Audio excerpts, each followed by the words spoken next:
The Faith I Live By, a devotional by Ellen G. White. Christ before the Ancient of Days.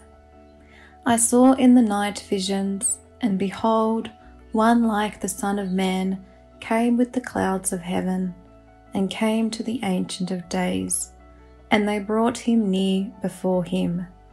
Daniel 7:13. After his ascension, our Saviour began his work as our high priest. Says Paul, Christ is not entered into the holy places made with hands, which are the figures of the true, but into heaven itself, now to appear in the presence of God for us. For 18 centuries, this work of ministration continued in the first apartment of the sanctuary. The blood of Christ, pleaded in behalf of penitent believers, secured their pardon and acceptance with the Father. Yet their sins still remained upon the books of record. As in the typical service, there was a work of atonement at the close of the year. So before Christ's work for the redemption of men is completed, there is a work of atonement for the removal of sin from the sanctuary. This is the service which began when the 2,300 days ended.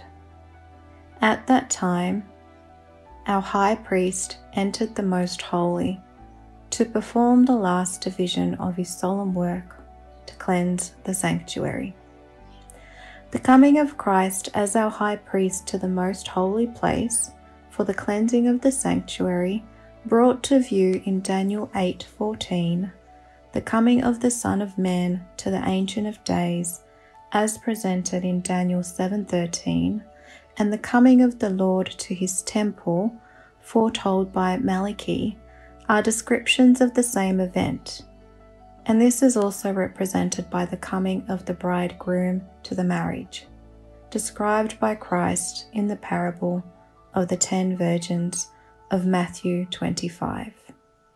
The cleansing of the sanctuary involves a work of investigation, a work of judgment.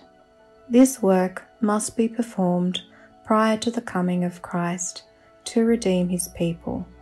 For when he comes, his reward is with him to give to every man according to his works.